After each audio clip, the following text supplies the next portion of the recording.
Kasihilah Tuhan Allahmu. Itu perintah pertama. Kasihilah sesamamu. Itulah perintah yang kedua. Bapak-bapak, ibu-ibu, saudara-saudari, umat paroki katedral, baik yang saat ini berada di dalam gereja ini maupun yang saat ini umat katedral atau umat siapapun yang saat ini memantau siaran dari gereja katedral lewat Radio Tiga Raja FM dan live streaming dari tim multimedia Tiga Raja. Mengasihi, sebuah kata yang simpatik. Bahkan kadang kata ini menyihir orang. Di sana ada relasi kedekatan, ada relasi personal. Relasi personal yang mengandung sebuah tuntutan. Tuntutan moral di alam rasa.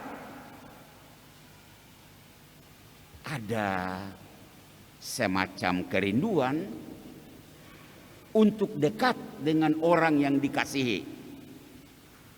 Suka tidak suka, ada tuntutan moral itu. Mau dekat, mau dekat. Tetapi juga ada tuntutan moral di alam tindakan konkret. Cinta atau kasih itu menuntut untuk berbuat sesuatu bagi dia yang dikasihi. Yang ini Anda semua hafal betul dan tahu betul. Dalam bacaan yang pertama, kitab Ulangan yang tadi kita dengar, demi kasih itu Musa dan bangsa Israel melakukan semua yang perlu sebagai ungkapan ketaatan pada perintah Yahweh. Bunyi perintahnya apa? Kasihilah Tuhan Allahmu. Tindakan konkretnya apa? Berpegang teguh pada semua perintah Yahweh dan melakukan isi perintah itu. Itu bacaan pertama. Bacaan kedua, surat Ibrani. Demi kasih Yesus tampil sebagai imam, sebagai altar, dan sebagai kurban. Yesus berkorban karena ketaatan pada kehendak Bapa. Itu karena kasih. Karena kasih pula Yesus hadir di dunia sebagai pengantara antara manusia dan Allah. Saudara, dalam renungan sore hari ini saya pending renungan tentang kasih kepada sesama. Karena itu gampang. Melihat orang konkret, mengasihi orang, bisa dilihat, bisa diraba dengan tangan, itu gampang. Jadi kesempatan lain kita akan membahas. Sore hari ini saya ingin mengajak umatku untuk memberikan perhatian khusus kepada kasih kepada Allah.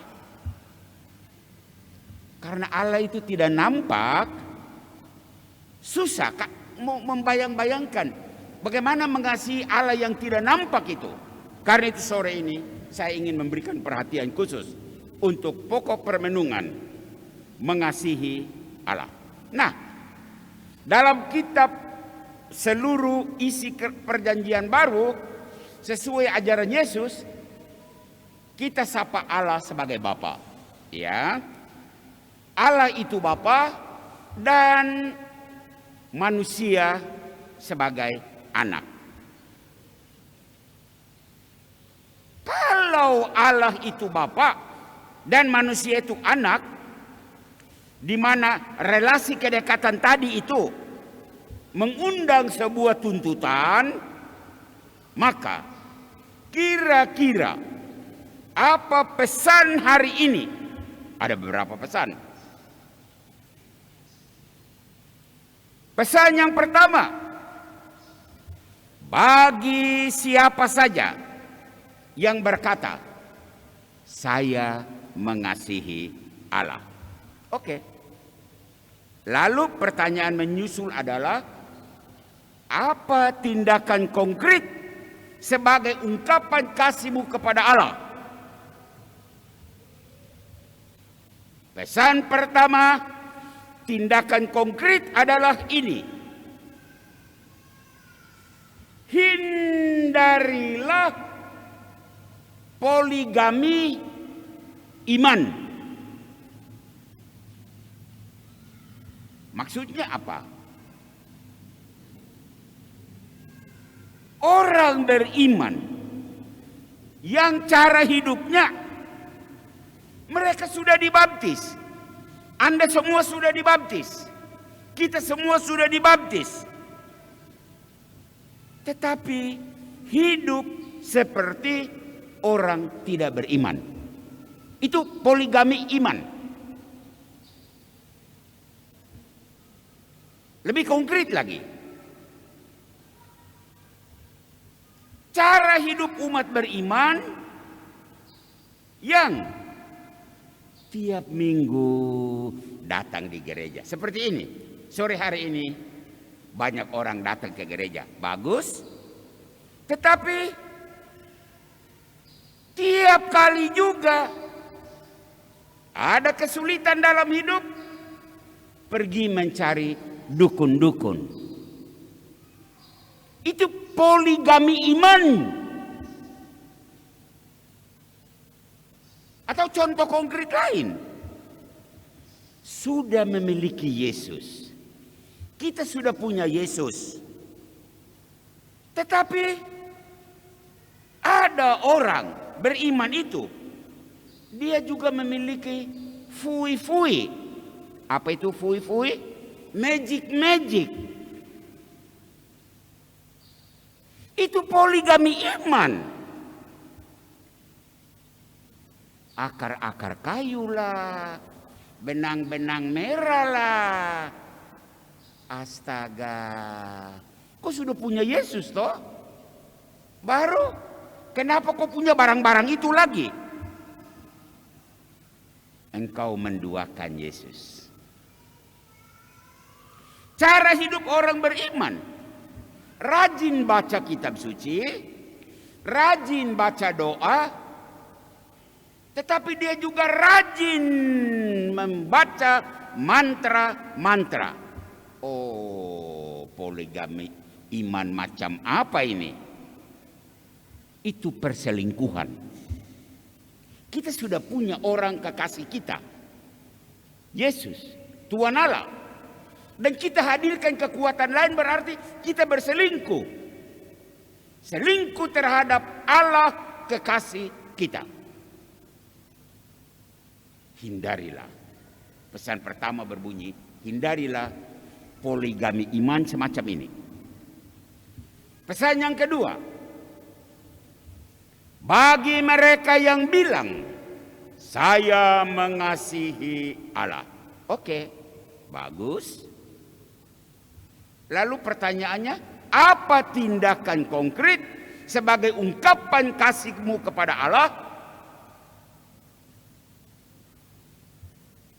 Mohon menjawab dengan jujur. Dan pastor mau mengangkat salah satu pokok.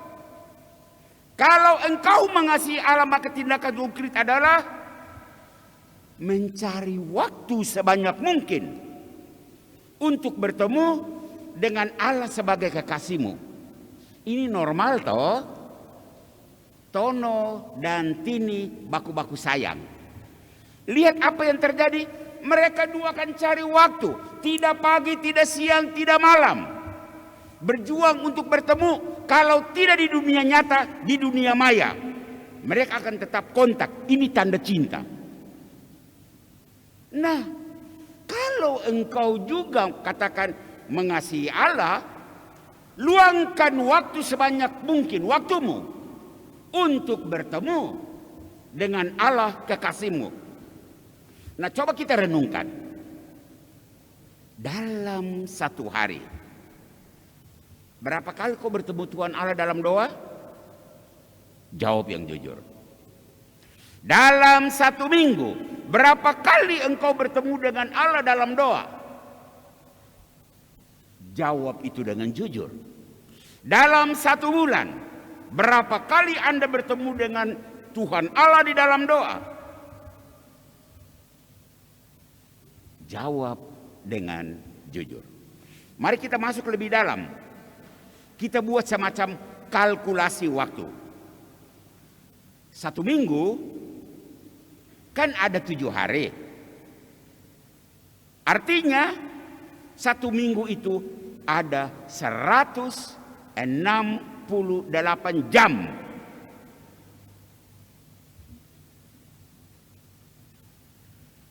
Hari Minggu, misa hari Minggu, itu hanya butuh waktu 1,5 jam.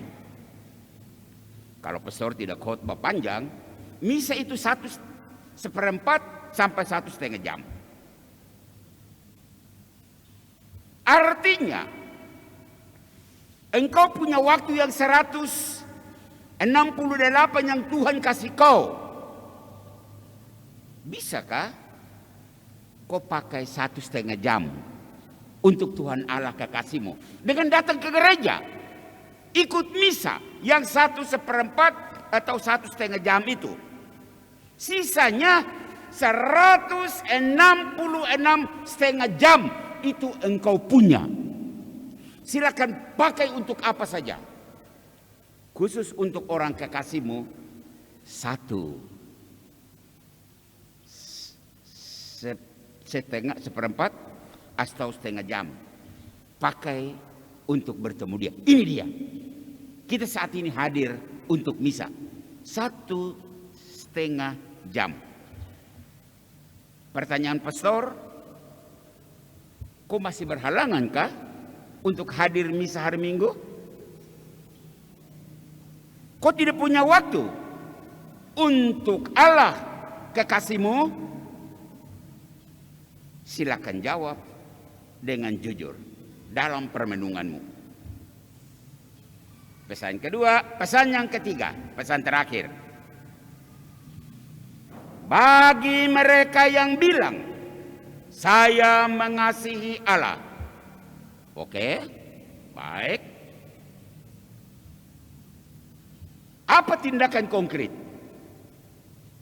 Pesan ketiga berbunyi, tindakan konkret adalah mengikuti keinginan orang yang dikasihi, mematuhi aturan main, rule of the game yang sudah disepakati bersama. Bagi orang yang lagi berpacaran, lagi-lagi di mabuk cinta, mereka punya aturan main. Bagi suami istri, ada aturan main. Yang ini boleh, yang ini tidak boleh. Yang ini harus, yang ini. Begitu mereka punya aturan main dalam kehidupan perjalanan cinta itu. Seperti itulah engkau dengan Tuhan Allah kekasihmu. Ada rule of the game. Ada aturan main. Dan rule of the game yang kau buat dengan Tuhan Allah itu apa?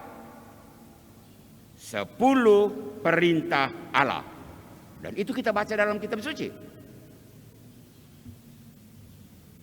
Dan khusus untuk orang Katolik, rule of the game yang ditetapkan oleh gereja adalah 5 perintah gereja. Ini ajaran resmi dari gereja Katolik. Pertanyaannya, menyangkut rule of the game ini, 10 perintah Allah, 5 perintah gereja, apakah engkau sudah ikut aturan main itu? Silakan merenungkan. Bapak-bapak, ibu-ibu, saudara-saudari, umat yang Tuhan kasihi. Kasihilah Tuhan Allahmu. Itu hukum pertama yang kita renungkan sore hari ini. Kasihilah sesamamu. Waktu lain kita akan merenungkannya. Sore hari ini kita akan menutup bulan Rosario dengan doa Rosario. Kalau tidak ada hujan, kita akan berarak menuju ke Goa Maria. Dalam sejarah, Bunda Maria dan Rosario punya cerita banyak tentang kisah heroik, kisah mujizat. Dan mari sore hari ini kita sempatkan waktu untuk Tuhan kekasih kita dan Mama Maria ada di samping dengan rosarionya. Dan kita berdoa sejumlah wujud. Dan saya berani memastikan untuk kita kekasih Allah, Tuhan tidak akan berpaling muka. Apalagi Mama Maria ada di samping. Dan segala doa dan harapan kita kiranya akan dikabulkan. Tuhan memberkatimu. Tuhan memberkati umat Paroki Katedral. Tuhan memberkati kita semua orang-orang kekasih Allah. Amin. Kita hening sejenak untuk merenungkan firman Tuhan ini.